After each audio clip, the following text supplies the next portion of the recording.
we got one ball in here. Yeah, we do. You better believe it. Now, don't throw it on stage. Go. All up. Up, up. Oh, you got it. Come on up. Come on up. Come on up, baby. Man, I got to go all over the country. And I got to play football and see the world. It was amazing. And, oh, yeah. We got some. Come on up, guys. Oh, you can't get up? Oh, he's stuck. Oh, this is going to be interesting. Oh, this is going to be great. I got a chest right here. I got some stuff inside of it. We're going to lock it up. I'm going to keep it right here on this table. And this is going to be awesome. I'm definitely making sure you get up here in one. Hold this key. It's the only key that'll open the chest. Yeah, right. Come on up, dude. Okay, I got the ball. You're going to start this off. What's your name? Bobby. Bobby. We got Bobby. What's your name? We got Kara. How do you spell Kara? K-A-R-A. We got Bobby. We got Kara. What's your name? Mike. Yen? Y-E-N? Yen? Y-A-N. Bobby, we're going to duck this. Bobby, you're going to be up first. I got these footballs right here. Grab one. Yeah. Grab one. You can throw it or snap it. I want you right here. You're going to long snap it at that map. You're going to hit any state you want. Hold on. These states got numbers. Whoa, dude. Don't fall over the edge, man. I got you, Bobby. You sit tight right here. Here's the deal. These states have numbers. We're going to add up the numbers. I got some money in this chest. Hopefully everything makes sense at the end. If not, we bag it. We all ready for Bobby? She snap it or throw it. All right.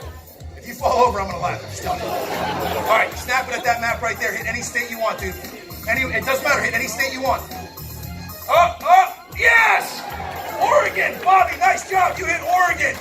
That's 33. If you want to follow along with your phone, feel free. We're going to add up 33. Kara, spell it K-A-R-A. Kara, you're up next. Bobby, you got Oregon. Kara, you can throw it or snap it. It's your job, honey. It doesn't matter.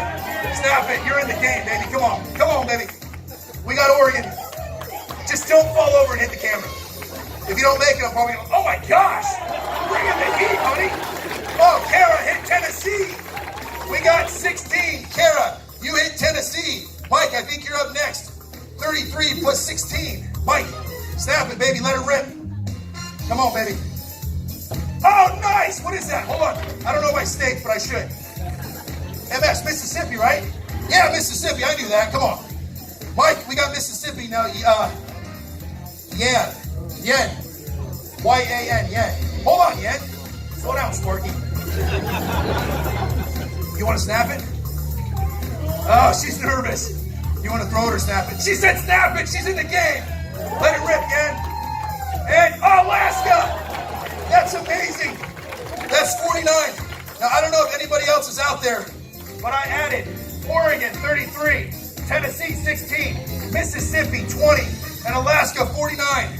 And I got this number right here. 118, baby. Here's what I'm saying. You got that key? Yeah, go grab that key. Yeah, grab that key for me. Here's what I'm hoping. There's some money in this chest. I'm going to open this thing up like this. Mike, come here. I want you to grab the money inside here. You ready? Grab the money inside. All of it. We added up to 18. I want you to count that money out loud. There should be $1.18 in there. Count it out loud. Tell this whole crowd they're going to go nuts. It's going to be amazing. How much is it? Handheld coming on. You shit me? All right, ladies and gentlemen, there's $1.17. It's close. Off by one. Story of my life. You know what? Hold on. There's 4 quarters there. Pick them up. You know, in the United States, we print states on the backs of quarters. States on the backs. Hey, put it right here in this camera. It's going to pop up on that TV. There's a little stand here, man. I kind of thought that was self-explanatory. God damn, we even got an arrow that points it out. I think it was who hit Alaska again? Did you hit Alaska? That quarter right there says Alaska. Mike, swap that out. Swap it out, baby. Self-explanatory. Oregon right there. Bobby, you hit Oregon. Come on. We got one right there. What do we got? Tennessee right there, baby. Tennessee right there. And we got the last one. Yeah, you guys stay right there. We got all 4. Now here's the deal. This is to protect my nuts. There's somebody out there holding a deck of cards that we initialed at the very beginning. Do you guys remember that? Stand up. Yes! All right, hold on. All right, it's gonna protect my nutsack here. Let it rip, baby. I got it. Jesus. God damn. The guy's trying to kill me. All right. What initials do you read? RS. Hold that. Is it brand new? Unopened. Check this out. Here's the hardest part. Opening this. Oh man, you've been holding this the entire time. I'll take that. Is it sealed? Open the sticker. Keep it over the table. Open the sticker. Are you kidding me, dude? Most people just do this. No, you're good. Take them all out. Turn them face down. Spread them across the table. Yeah, well, I'll spread them this way. Yeah, I got you, because we're going to try and get this in the camera. There's a few things inside. Look at this. I got some blank cards. Bobby, I thought you were going to hit Oregon. Kara, I thought you were going to go to Tennessee. Mike, there's Mike right there. Mike, I thought you were going to Mississippi. Yan, right there. I thought Yan was going to go to Alaska right there for you, baby. Now, hold on. I don't want to touch it. RS, you've been holding that box the entire time. There's an envelope. You got monitors everywhere, man. I want you to open that, Kara or Cara? Kara? Keep that envelope in that frame. Look at the TV. Keep the envelope in the frame. See that? Like that. Open that envelope. There's something inside. Don't tear what's inside. Open the envelope and dump it out. We do technically have something we gotta get back. Open that up. We got a $1 bill that we moved that J with 2 signatures on it. Right there for you. I'll take that.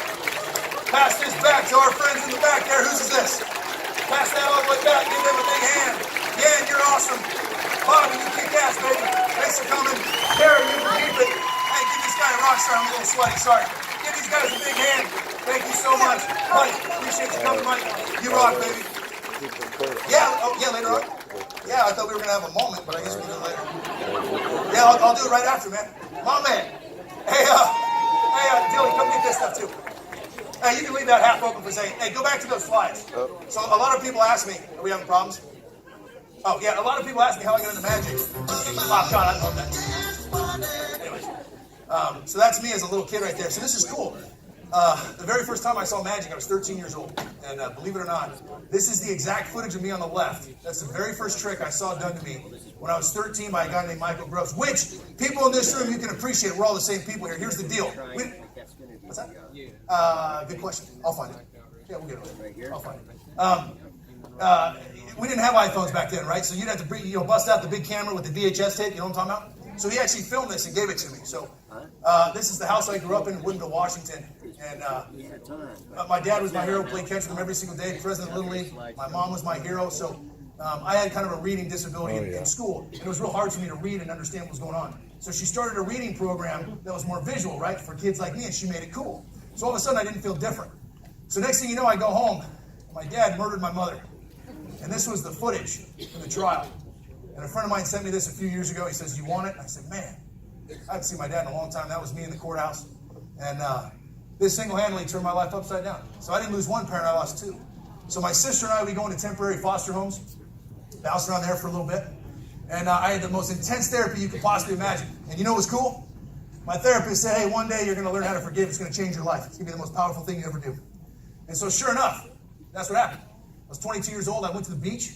I looked out in the ocean. And I said, "Hey, Mom, I know you're out there. I forgive Dad, and I'm going to rock this life on." And I'm not picking sides. Thank you. And I tell you this. It was hard for a long time, right? Because I thought it was about picking sides, right? My mom's going to be mad I picked sides. Man, I learned this. Forgiveness ain't nothing more than what's up here to get rid of the evil, get rid of the cloud, get rid of the hate, get rid of the clutter, so that we can move on and see the doors that are open, see the beauty in life. Because I figured this out. Life does not care, right?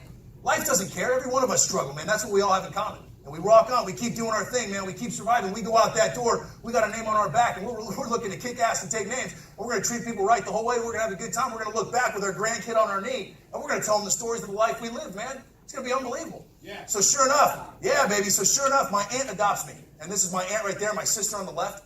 And I had a moment when I was like 35 years old. I go, "Susan." She goes, "Yeah, that's her name." I go, "No wonder all the kids wanted to have sleepovers at my house. You're fucking hot." I go, "Man, you're hot." you know, it is what it is. So, I'm 13 years old, and I see this guy, and I talked about him earlier, Bill Malone. This guy's on TV, and he can count cards. This changed my life forever. It gave me a purpose. So when I bounced around foster homes, when I moved different states, if I had a deck of cards and I heard that riffle, I heard that shuffle, I was never alone. Those things got me through. Even right now, in the hardest times of my life, I sit down at a table, I shuffle. That's where I process life. That's where I make my decisions. And let me tell you this, when you're 13 years old, and you look up to this guy right here, and you go home and you light a candle on your desk and you listen to Yanni, and you shuffle, look, it was either John Cicada or Yanni, only two C's by end. I ain't no John Cicada. It is what it is. So, sure enough, you look up to that guy, you light a candle and listen to Yanni and shuffle cards at 13. You're cool. That's all I'm saying. So here's the deal. Thank you. So I want to show you guys this, man. This is one of the coolest things ever, and it comes back to what I said earlier, right? It comes back to that riffle. And just that sound of that. Man, this right here, man, is music to my ears. And anytime I hear this, it's like I'm at home, man. I love flying on airplanes. Why? Because I can just shuffle for hours. You guys are close, so you're going to pull one out? Nudge up house lights a little bit. So just look at it. We'll get to it later. Hey, man, what's going on? Hey, pull one out. Scratch that. All right. Scratch that? You got it? Just look at it. Hold on. We'll get to you in a minute. Man, you ready? I'm not saying you look like you're going to forget it, but why don't you just show a few people? Perfect. Let me come back in. Are you guys ready? Put it right here. All right, here we go. We'll get to you, sir. So here's the deal. I want to show you guys this. This is considered a normal shuffle, okay? And a normal shuffle is this. It's when you take cards both face down, and you actually shuffle them together like this. And it's normal. You guys following this? All the cards are face down, everything's normal. A slob shuffle is very rarely seen, and it's when you take some cards face up and some cards face down. And we shuffle them together like so. And now you can see that these cards are completely mixed up. I'm a person that believes in this, man. When things don't go our way, we either live in vision or we live in circumstance. Man, when things don't go your way, man, make the decision to live in vision, shock the world, and do something really, really cool. What was your name? Or what was your card? King of Clubs? Watch this. It's a riffle. And hopefully they all go back in order. Except for one card and one card only. We can zoom in on that right there, Luke. I think I got it. Did I get it right? Oh, hold on. Boom! There's your king right there. There's your king. Now, I caught you on what's called the offbeat. And so I don't want to catch you on the offbeat. So here's what we're going to do. I'm going to take some cards face down, some face up, some face down, some face up like this. And I'm going to shuffle these guys together. So this time you guys can totally see this. No. And look. Anybody here watch America's Got Talent? You guys see Shin Lim? Yeah. I like Shin, but you don't see him shuffling like this, do you? Eat that Shin.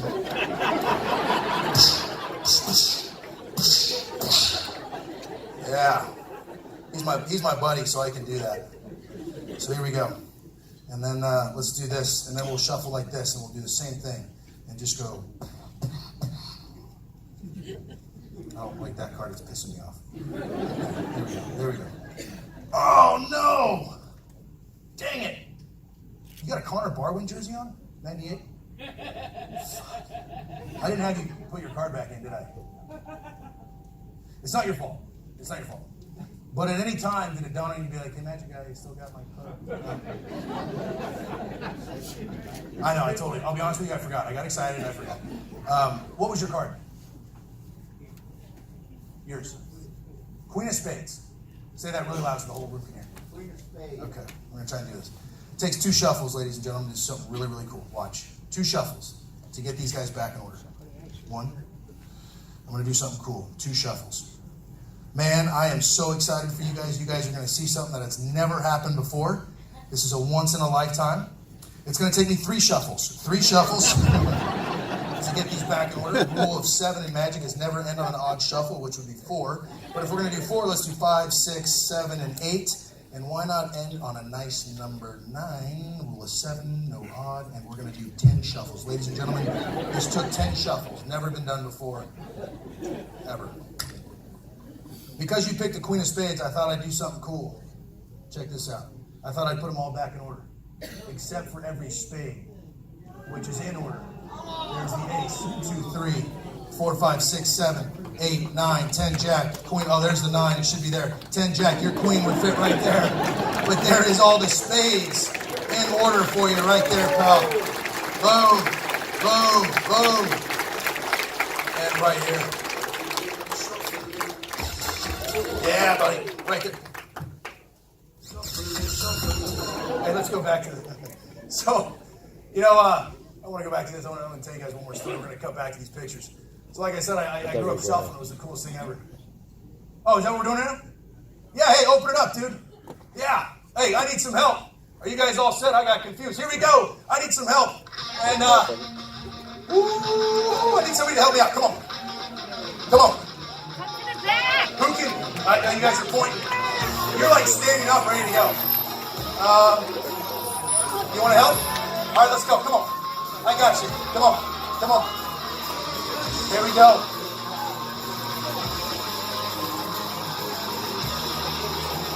That's going to be great. Turn the volume up a little. Hold this. Have you ever spray painted before? Yeah. Okay. Here we go. What's your name? Gwen. Don't spray paint on me. Give it up for Gwen. Come here. The closer you hold it, the easier it is to write. Hey, we're going to throw this ball around. You don't got to get up. When the music stops, you're going to help me out. Come on. Keep it going. Hey, thanks. Here, I'm coming up. Hey, stop. No, right there. Stop. I see you. I see you. Stand up. Just stand up. Bring up the house. Oh. What's your name? Kathy? I love you. That's my mom's name. I love you, honey. Hey, I want you to give me one word. One word that describes your family. One word that describes you. Maybe your experience at Cohaven. Maybe the people in this room. I don't care what it is. One word. What do you got? Love? Gwen, are you ready? Spray paint the word love. L-O-V-E, baby. I got you. Oh, my gosh. You're telling me you've never done that before? Give it up for Gwen, dude. That's sick. That's really good. All right, let that ball rip. Let's go. Come on. When the music stops, you're helping me out. Don't spill a drink. Get your head on a swivel. We're coming in hot. No, I got you. Sir. I got you, sir. I saw you hit it last. Bald head, stand up. I got you. I know, you and me both. I know. It is what it is. I know. My man, what's your name? Brian? Hey, man, give me one word that describes this room, Cohaven, your family. I don't care what it is. Give me one word that you got right now. Caring. Caring? C-A-R-I-N-G. Caring. Let me see it. We got love. We got caring. Holy shit. Come on, I'm just going to tell you right now. I've been doing this trick for 20 years, and I've never seen such nicer penmanship in my entire life. You're killing it right now. All right, let that ball rip. Let's go. Come on. I got you.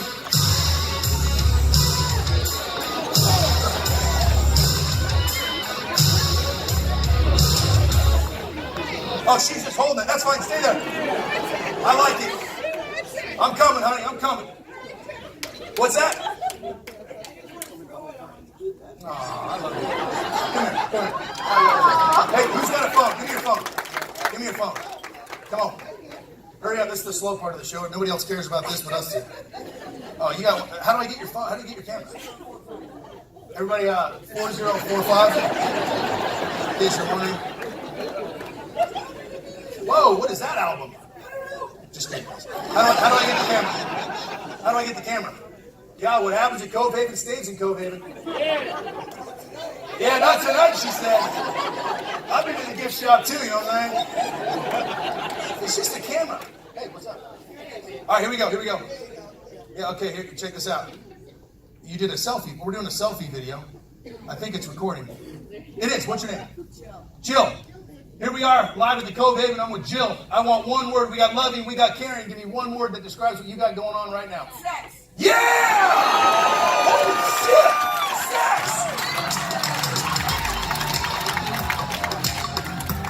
Yeah, honey. God dang, what's your name? Jill? Give it up for Jill, because somebody's getting late tonight. There you go, honey. I love these people right here.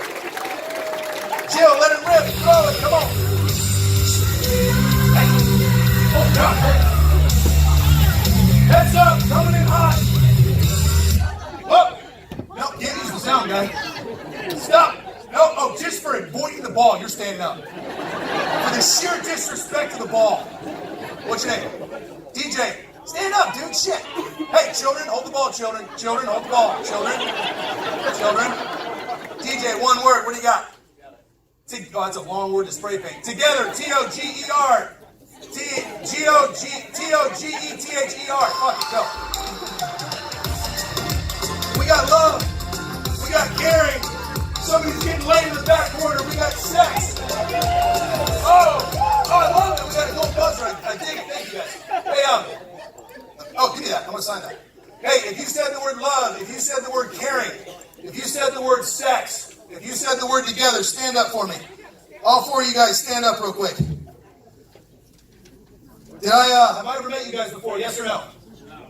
Did I say, hey, we're gonna pass the ball around when the music stops, catch it, and I want you to say the word love, caring, sex, and I want you to say the word together. Did I say that to you guys? No. Out loud, really loud. Did I say that to you? Yes or no? No. No. I've had an envelope hanging there the entire show. What's up, my man? It's a manila envelope. It's been hanging there since before the show started.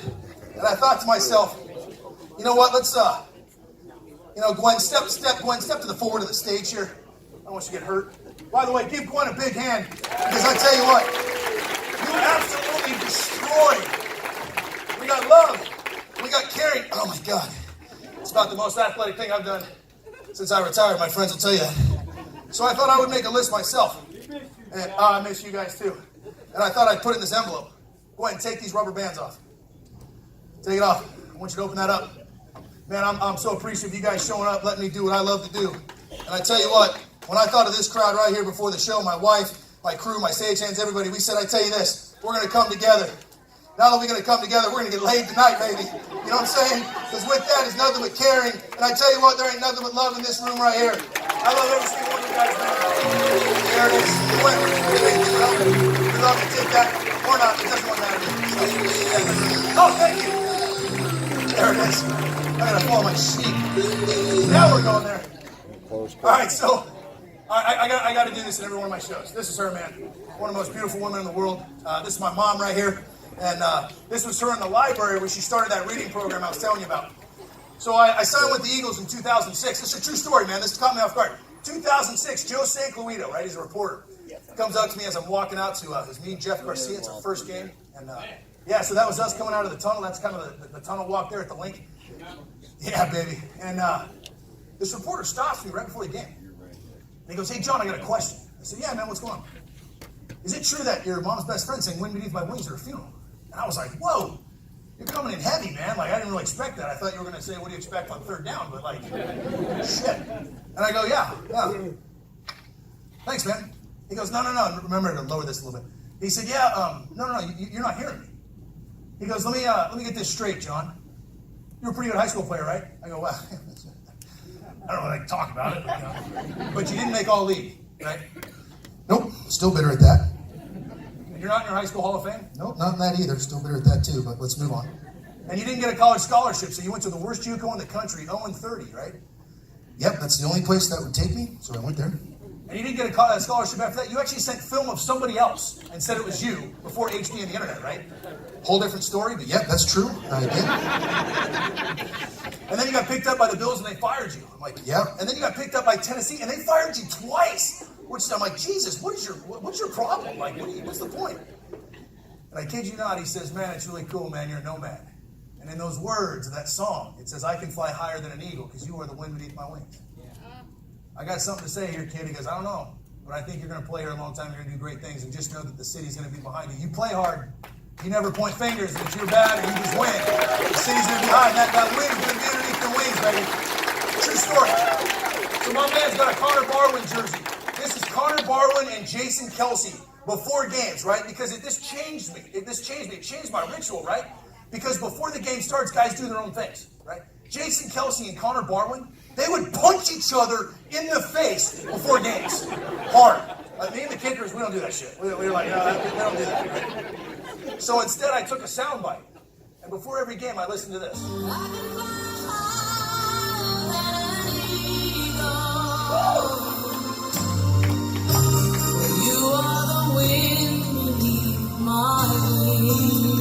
So now anytime something happened in my life, I would listen to that, right? So then I did what you guys would do. I'd go home and I'd Google the words to the song. It says, I can fly higher than an eagle.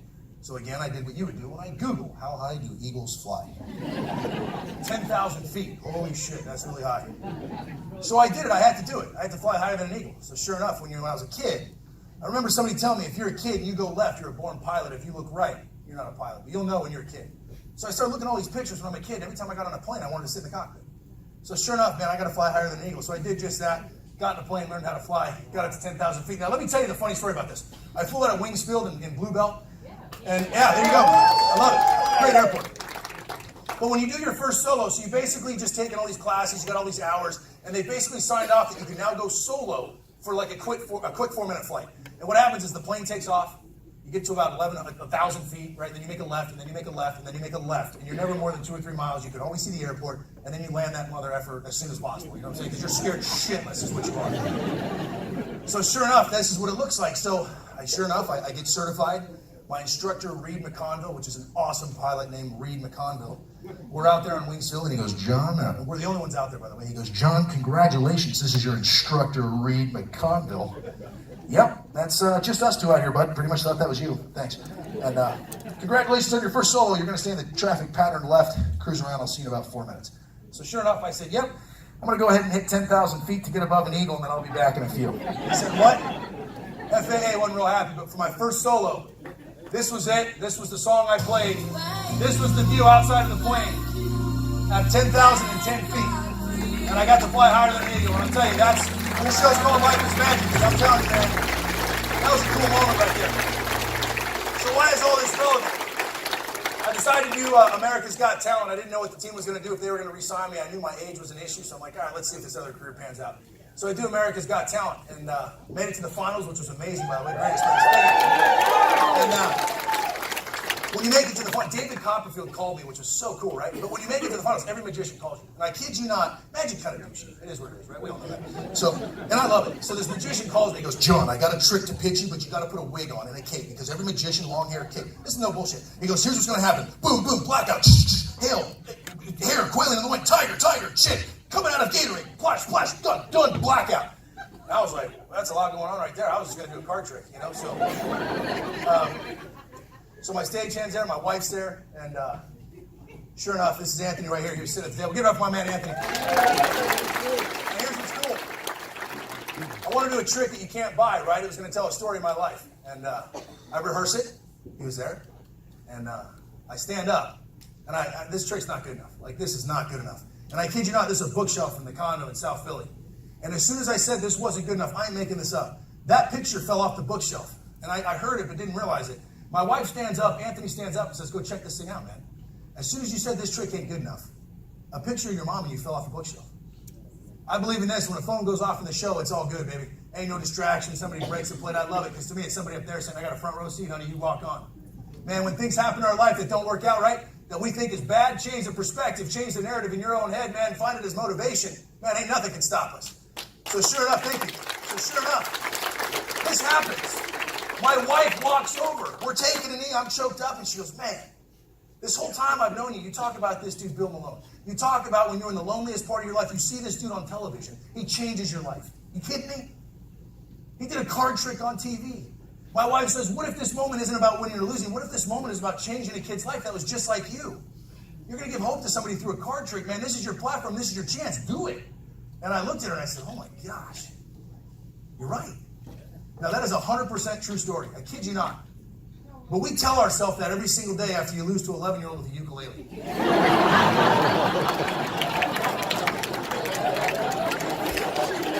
You know what haunts my dreams? You know what haunts my dreams? This right here.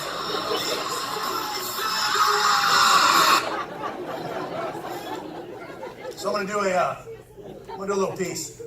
And if you ever see a magician on stage and his stagehand walks out, and he carries this custom-made wood case with your logo on it, and he opens it up, and there's a white box inside, of which on the side of the white box is a neon strip right there with a label on it. If that doesn't scream trick deck, I don't know what does. Thanks, Ed. So we're going to come here, and this is not a trick deck. I'll show you why people think it is, but if you guys take anything from my show, man, I hope it's this. And here's what we're going to do. We got the 4 queens right here. We're going to take them this way. Watch. All you got to do is keep your eye on the queens. Now, a lot of people think it's a trick deck because of this, because they're blank. You guys all see these. You just pull them off we're going to duck that music. You just pull them off. And the reason they're blank is because all you got to do is keep an eye on the queen. But we're going to take 3 blanks and stick them on each queen like so. Like this, and like this. We'll get these in the frame. There we go. I learned this. The more I hated, the more I blamed. And the less I would forgive, the more I would lose myself piece by piece, bit by bit. And so sure enough, before I was 22 and I was bouncing around, man, I blamed everybody. It was never my fault. But guess what? The more I blamed others, man, it was amazing. The more I lost myself piece by piece. The more I hated, man, the more I got distracted, right? The more things didn't happen for me. And sure enough, the more I blamed people and the more I hated people, the more I lost myself bit by bit, piece by piece. Gone. Like so. Man, I didn't even know what forgiveness was until I was 22 when I went out to the beach, looked out in the ocean, talked to my mom, finally forgave my dad. It's the best thing I ever did. When I forgave my dad, I found happiness, right? I found out that there are people in this world that will come and go, and there are people in this world that will betray us. But guess what? If those people leave our lives, then it is my fault if that person affects my life going any day forward past that day. You know what I'm saying? Hey, that's every one of us, right? Have closure, have forgiveness, man, because let me tell you this. It's a great day to be alive, baby. So sure enough, before I was 22, though, man, I didn't forgive anybody. And guess what? All I did is lose myself piece by piece, bit by bit. So if I could say anything tonight, every one of us, man, may we find just a little bit more forgiveness in our heart. May we hate just a little bit less. And may we blame no one but ourselves and keep on keeping on right there. And I love that right there, guys. Love it. Thank you, guys. I love it. I love that trick. Thank you. Thank you, guys. So, oh man, I appreciate you. So sure enough, we're going to go to I think the pictures thing is next. Yeah. So sure enough, I played 162 straight games. I'm Mr. Eagle. Just did America's Got Talent, you know what I mean? At least in my own head. So the team comes to me and says, hey, John, we're going to trade you to the Saints. I said, what? So the story is this, and it's all good. There was a coach there that said, hey, man, your time's up. I want to keep this young guy. And it was my special teams coach. And guess what? I looked at him, and I said, you know what, Dave? I'd probably do the same thing. He's about 15 years younger than me, and this dude's going to be here a long, long time. So what am I dealing with? He says, well, what are you going to do? I said, well, you're going to trade me. I guess I'll show up and keep on keeping on. And he goes, all right. So the owner calls me Jeff Lurie, who's, man, Jeff's been good to me from day one. So you know what Jeff tells me? If you want to stay one more year, you want to retire an Eagle, you're staying. And hey, what did I say earlier, right? It's okay when things come to an end. It's okay if people don't want us around. It's okay if there's closure. Because with that, man, there's another door right there that's just waiting for you to walk through it. We just got to see it. So I told Jeff, I said, look, there's no ego here, man. If for whatever reason this guy wants him, that's the coach, give him the guy he wants. I don't want to be a part of that dysfunctionality. Let's shake hands, give each other hugs, man. I love you for the rest of my life. So sure enough, the Eagles traded me to New Orleans. So I went over to New Orleans. Which, as you can tell, I was thrilled at that moment. You know, I was just thrilled. Had I said to Jeff, I want to stay and play one more year, I would have stayed. But for whatever reason, I just closed my eyes. I said, hey, Jeff, maybe it's my time, man. I've had a great run here, but keep on keeping on, baby. So I got traded to New Orleans Saints, played in the game. The next day I did a physical. And when the doctor came in for the physical, he said, hey, you're never playing football ever again. You're going to be in emergency open heart surgery in the next 24 hours. You got a major heart thing going on, and I can't believe you're alive. So here's the deal. Sit down, don't drink caffeine, don't run, don't jog, don't walk, don't raise your voice. You're going to sit right there. We're going to find a surgeon. There's a plane on the runway. We'll take you anywhere in the world. You're getting the surgery right now. Now, look, are you kidding me? So I'm like, whoa. I'm 37, just signed an extension. I'm in the best shape of my life. What do you mean I'm not, you know? So you have that moment. So sure enough, that was it right there. And I was standing next to this guy, Drew Brees, in the locker room when I got the news. And this is amazing. So I just get the news, right? I'm all choked up. He's getting ready for practice. And I remember taking my cleats off. I remember putting them in there for the last time.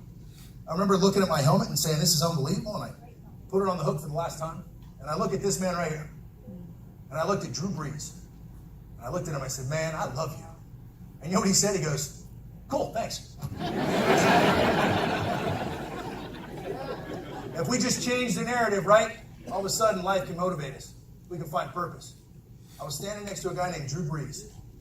I kid you not, I looked at him and I said, hey, man, I had the wind beneath my wings a long time as an Eagle. And sometimes you got to step out of the wind and catch a breeze, baby. And you're my breeze, and you just saved my life, man. I love everything about you. So that's my guy. My wife, I love her more than anything right there. Man. My wife stayed at the hospital with me the entire time, man. We were in the hospital, so the surgery was just under 11 hours. We were in the hospital 30 days post-surgery. We had some stuff going on. And this woman, man, you know, I ever since my mom died, I would bite my nails. Right? I couldn't stop. I was embarrassed. So I was a really fast performer because I was paranoid people would stare at my nails. I met this woman right here. Some things in my life I didn't like about myself, I changed. And I looked down one day, and I don't bite my nails no more. And for the people in this audience, which I know there's a lot of you, that is hard. It is hard, man. I even tried that lacquer stuff. That shit tastes so good. You know what I mean? I'm living. Yeah, he's like watching the Eagles. You'll bite your nails. Shit, be on the sideline. So people ask me what I had. So the aorta is what leaves your heart. And the aorta should be about 3 centimeters, the size of about a dime or a nickel. Mine was the size of a Coke can, so it was twice the size too big. It's like a water balloon. So mine was the size of a Coke can, right? If that thing pops, man, you're done. It's lights out. You're dead before you even hit the ground. So I was supposed to play, yeah, thanks, man. I was supposed to play on Monday Night Football. And they're like, had you taken a hit to the chest right there, man, you had a higher chance of dying than living. And all of a sudden, it just hits you, right? So I love this woman, and I married this woman. She's the queen of my life. And I'll tell you this, I tell every show right here. And I kid you not, I haven't even told my family, but she's 5 months pregnant. We're expecting a little baby. Come on, baby. I know. Now here's the deal. Do me a favor. I'm not making this up. Don't tweet, don't say it, because I swear to God, I don't want my family finding out through the social media, because we have not told them. But my wife and I, when we found out we were pregnant, we both, thank you. Well, I'm glad you're happy, because when we both found out, we looked at each other like this.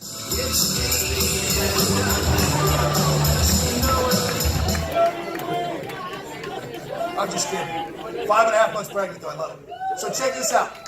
So the Eagles were cool. When I got out of the hospital, Jeff called me and said, hey, man, we're really good this year. I'm like, no shit. You guys got He goes, we're going to go to the Super Bowl this year. And I go, no shit. I go, Jeff, I don't know if I have to spell this out to you, but here's what happened. You guys went to the Super Bowl. You signed me. I played in every single game between the Super Bowl appearances. And he goes, nah, if we win, you're going to get a ring. And sure enough, man, the team brought me to the Super Bowl. It was unbelievable. So Philly, to all the fans. And to my wife. That's right, baby. That's right. So let me tell you how shady my wife is real quick. Okay, we got to go through this. I know it's. Let me tell you this. I don't want a dog. Okay? I don't want one. I'm not a dog guy. I get it. The dog people, it's all video pictures everywhere. I get it. They crap outside. I gotta go clean it. Hits by a car. It's just, I don't want a dog. So I'm on 21 pills, right? Metropol. It's just a drug. You stare at the wall. So what does my wife do? She waits until I'm on 21 pills to put a laptop and a picture of a dog in front of me. And she literally, as I'm sitting in the recliner just trying to recover after heart surgery, she puts the laptop on me and I go like this. Oh my God. It's so cute. Right? I'm high on drugs. And then she goes, you want a dog? I go, I don't want a dog. I want a dog. I want to pet my head. This is unbelievable. And she goes, okay. So sure enough, this guy shows up. And so this is my guy. So I go to Jeff's house, right? And Jeff Lurie, owner of the Eagles, he goes, oh, I heard you got a dog. I'm like, yeah, I got a dog. He's like, oh, did you name it Philly? And I was like, I wanted to name it Philly, sir, but hey,